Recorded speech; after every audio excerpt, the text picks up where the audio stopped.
കളിക്കളത്തിലെ പ്രകടനത്തെക്കാൾ ഉപരിയായി പലപ്പോഴും വിവാദങ്ങളിലൂടെ വാർത്തകളിൽ ഇടം പിടിക്കാറുള്ള താരമാണ് രാജസ്ഥാൻ റോയൽസ് നായകൻ റിയാൻ പരാഗ്. എന്നാൽ ഇത്തവണ താരം ചെന്നു ചാടിയിരിക്കുന്നത് അല്പം ഗൗരവകരമായ ഒരു അച്ചടക്ക ലംഘനത്തിലാണ്. പഞ്ചാബ് കിങ്സിനെതിരായ നിർണായക പോരാട്ടത്തിനിടെ ഡ്രസ്സിംഗ് റൂമിലിരുന്ന് പരാഗ് സിഗരറ്റ് ഉപയോഗിക്കുന്ന ദൃശ്യങ്ങൾ പുറത്തുവന്നത് BCCIയെയും IPL ഗവേണിംഗ് കൗൺസിലിനെയും ഒരുപോലെ ചൊടിപ്പിച്ചിരിക്കുകയാണ്.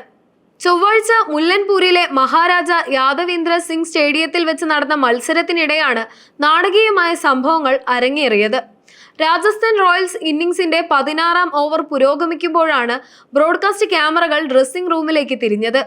ബാറ്റിംഗിൽ 16 പന്തിൽ 29 റൺസ് എടുത്ത് പുറത്തായി നിമിഷങ്ങൾക്കകം ഡ്രസ്സിംഗ് റൂമിലെത്തിയ പരാഗ് അവിടെ ഇരുന്ന് സിഗരറ്റ് വലിക്കുന്നത് തത്സമയ സംപ്രേഷണത്തിനിടെ ലക്ഷക്കണക്കിന് ആരാധകർ കാണാനിടയായി.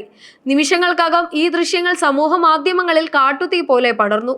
ഒരു പ്രൊഫഷണൽ അത്ലറ്റിൽ നിന്നും, പ്രത്യേകിച്ച് ഒരു ടീമിന്റെ ക്യാപ്റ്റനിൽ നിന്നും ഉണ്ടാകാൻ പാടില്ലാത്ത പ്രവൃത്തിയാണ് ഇതെന്ന് ക്രിക്കറ്റ് നിരീക്ഷകർ വിലയിരുത്തി.